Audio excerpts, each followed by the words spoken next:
Assalamualaikum warahmatullahi wabarakatuh. نويت التعلم والتعليم والإفادة والاستفادة والنفع والاندفاع والمذاكرة والتذكير والحث على التمسك بكتاب الله وسنة رسوله والدعاء إلى الهدى والدلالة إلى الخير ابتغاء قربه وثوابه من الله سبحانه وتعالى. قال سيدنا الإمام الحبيب عبد الله بن علوي بن محمد الحداد في كتابه النصائح الدينية إلى قوله: ومن ذلك المخرج من شدائد والرزق من حيث لا يحتسب ويسر والأذب الأجر. قال الله تعالى: ومن يتق الله يجعل له مخرجا ويرزق من حيث لا يحتسب ومن يتق الله يجعل له من أمره يسرا ومن يتق الله يكفر عنه سيئاته ويعظم له أجرا. Melanjutkan keistimewaan daripada orang-orang yang bertakwa. Keistimewaan dari orang-orang yang bertakwa. Kemarin kita sebutkan 4 keistimewaan dari orang-orang yang bertakwa. Sekarang kita lanjutkan. Yang kelima daripada keistimewaan orang-orang yang bertakwa adalah al-makhraju min syada'id. Dia dikeluarkan daripada segala kesusahan. Jadi orang yang bertakwa itu dia dikeluarkan dari segala kesusahan. Jadi orang bertakwa itu tidak ada namanya susah. Loh Beb, kalau misalkan ada orang bertakwa tapi dia miskin, nah ini salah pemahaman. Orang miskin itu bukan berarti susah. Orang miskin bukan berarti susah. Apa sih definisi susah itu apa? Susah itu bukan berarti ketika kita tidak punya uang itu susah. Tetapi kesusahan itu berada di dalam hati seseorang. Kadang ada orang itu kaya raya sudah, uangnya banyak, tapi apa? Hatinya itu tidak diberi ketenangan oleh Allah. Nah, ini definisi orang susah. Meskipun dohirnya dia kaya, tapi hatinya dia susah, selalu merasa miskin. Orang kaya, kalau dia tidak memanfaatkan daripada hartanya untuk kebaikan, maka dia akan merasa selalu ketakutan menjadi miskin. Orang kaya itu, kalau hartanya itu tidak disedekahkan, dia akan selalu berada di dalam fase orang-orang yang takut miskin. Padahal uangnya miliaran sudah. Tapi apa? Dia takut uangnya kehabisan. Nah, ini orang susah. Tapi ada orang ini tidak punya sudah wis. Ini orang sudah miskin, tapi hatinya diberi kelapangan oleh Allah. Jadi dia tidak pernah merasa susah sudah. Apapun yang ada, rezeki yang diberikan oleh Allah, dia selalu merasa bersyukur. Nah, ini orang seperti ini adalah termasuk orang-orang kaya. Dia bukan hanya kaya di dalam, dia bukan orang kaya dohirnya, tapi dia kaya batinnya dan kaya hatinya. Warizku min haitsu la yahtasib.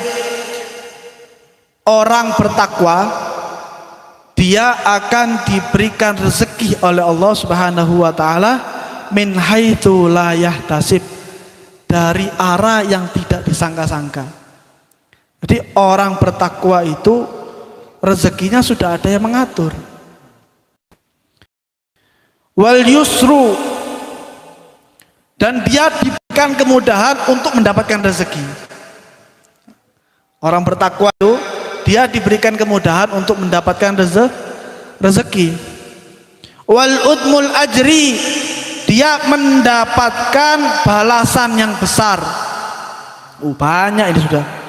Dia dikeluarkan daripada kesusahan, kemudian diberikan rezeki yang tidak disangka-sangka.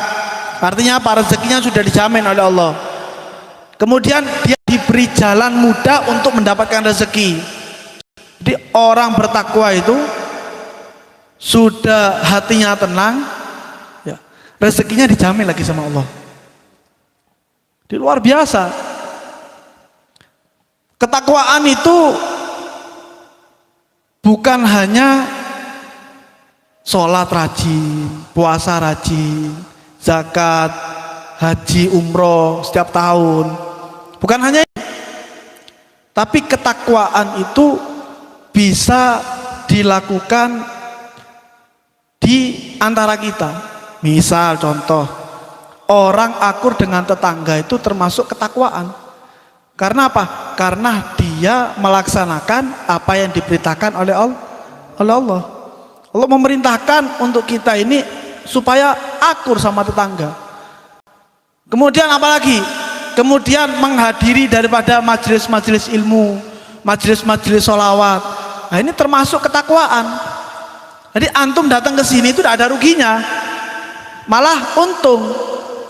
Yang antum rasakan sekarang itu mungkin belum ketahuan, tapi nanti antum bakal kaget. Saya dulu tidak seperti ini, tapi gara-gara saya ikut majelis taklim, ikut majelis sholawat, hidup saya berubah. Saya dapat kerjaan, saya diberikan kelancaran dalam rezeki. Nah, ini antum tidak sadar. Cuman apa? Allah memberikan kepada antum seperti itu pelan-pelan, sembunyi-sembunyi. Karena apa? Kalau Allah langsung memberikan sak triliun misalkan, 271 triliun misalkan, ya gendeng wis, mari wis. Orang kalau langsung diberikan rezeki banyak langsung kaget, konslet langsung. Makanya diberikan sedikit-sedikit, pelan-pelan.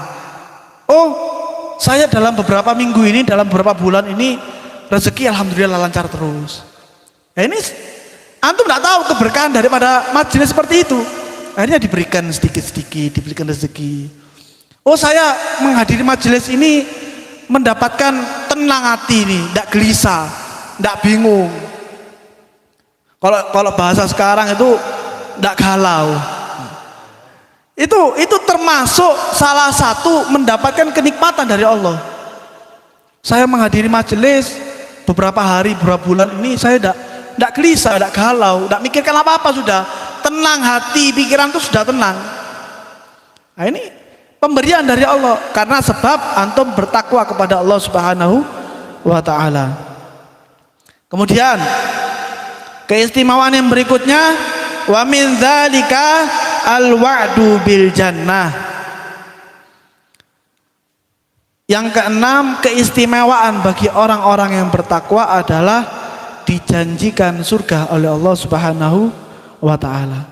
Jadi antum kalau sudah bertakwa, sudah bertawakal sudah sama Allah. Jangan mikir nanti saya di mana ya kalau sudah mati ya. Apa saya masuk surga ya? Apa saya masuk neraka ya? Sudah bertawakal sama Allah sudah. Karena apa? Karena ketika antum bertakwa sudah mendapatkan jaminan dari Allah, sudah mendapatkan janji dari Allah akan dimasukkan ke dalam surganya Allah Subhanahu wa taala. Tapi kalau menghadiri majelis, bertakwa, sholat segala macam, maksiat berjalan ya padha wae. Jadi bertakwa, melaksanakan yang diperintahkan oleh Allah, sholatnya jangan bolong-bolong, puasanya setiap tahun itu lancar, ditambahi puasa-puasa sunnah. Kemudian maksiatnya dikurangi.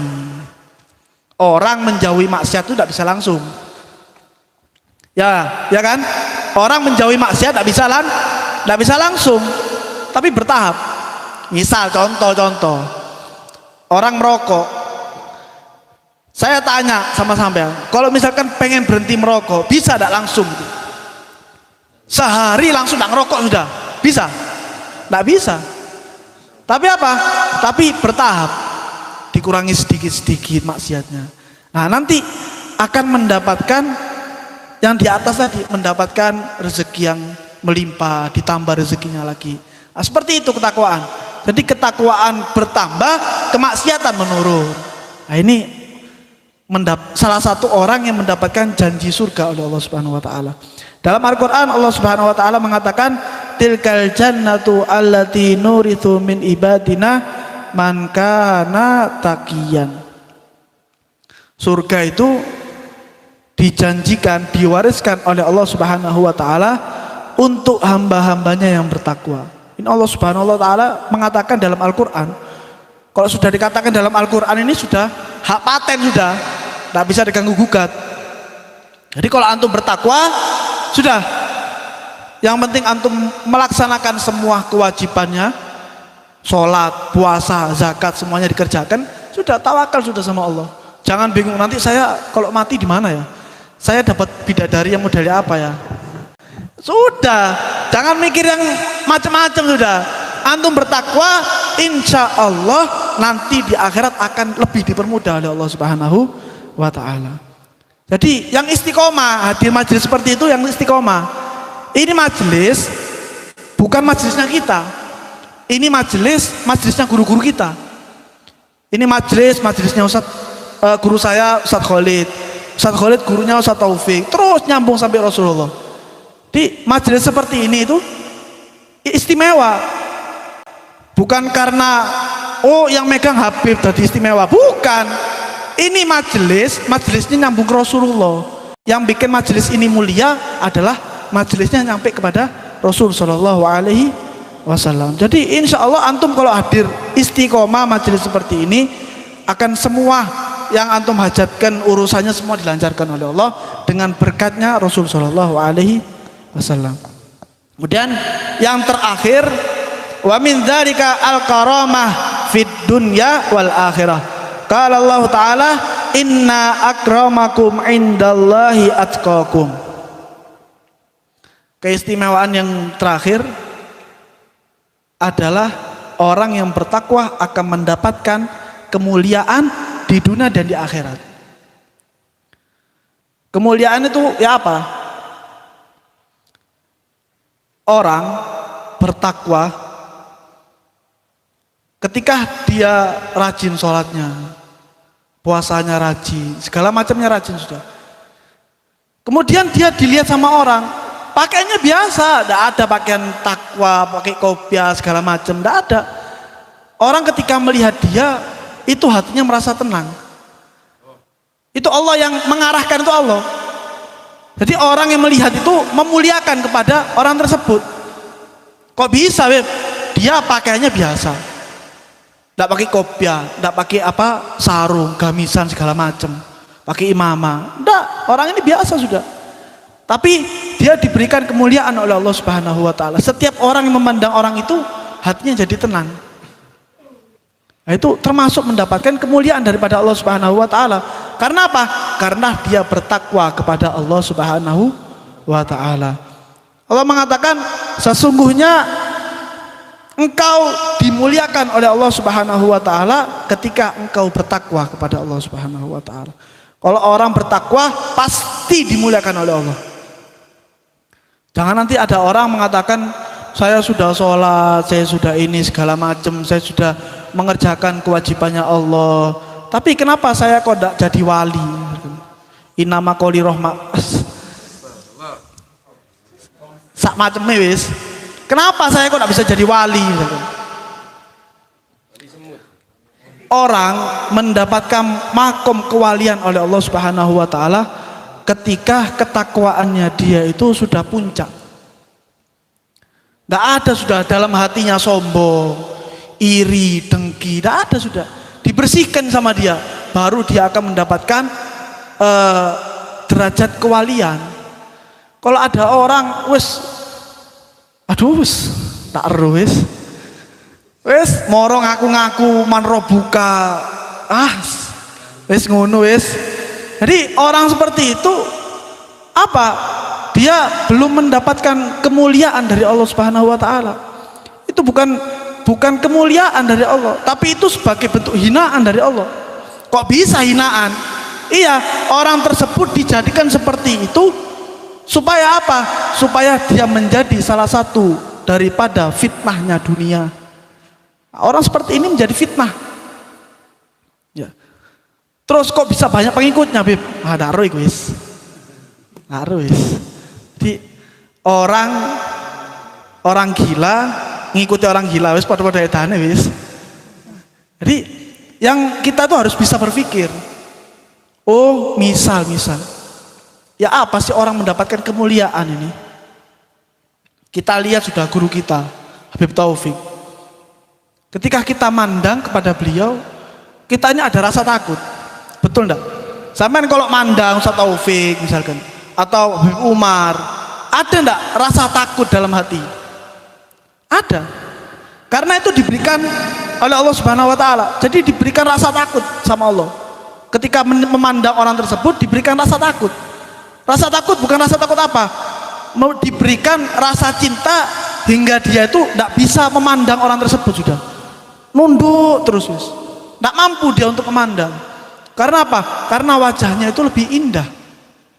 Diberikan rasa takut terus, tidak berani dia itu kurang ajar sama orang tersebut. Nah ini Allah yang mengarahkan. Orang tersebut diberi kemuliaan oleh Allah, maka orang-orang yang di sekitarnya akan diberikan rasa takut kepada orang tersebut.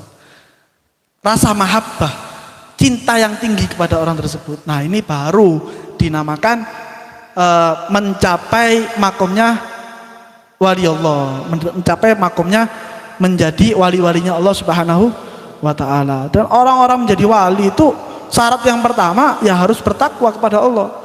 Jangan nanti tidak bertakwa ngakunya jadi wali ben tadi ini. Mudah-mudahan kita berdoa kepada Allah Subhanahu wa taala supaya kita diberikan ketakwaan lebih oleh Allah Subhanahu wa taala. Diberikan hidayah terus oleh Allah Subhanahu wa taala, diberikan keistiqomahan oleh Allah Subhanahu wa taala untuk bisa menghadiri majelis-majelis seperti ini, menghadiri majelis-majelis sholawat, majelis-majelis taklim, majelis-majelis zikir. Mudah-mudahan kita selalu diberikan pandangan oleh Allah Subhanahu wa taala. Kita mendapatkan pandangan ampunan oleh Allah Subhanahu wa taala. Kita mendapatkan pandangan rahmat daripada Allah Subhanahu wa taala. Mungkin ini saja yang dapat Al-Fikir sampaikan. Mudah-mudahan yang sedikit ini bisa bermanfaat untuk antum, bisa bermanfaat untuk Al-Fakir sendiri. Hadza minni wal afu minkum. Assalamualaikum warahmatullahi wabarakatuh.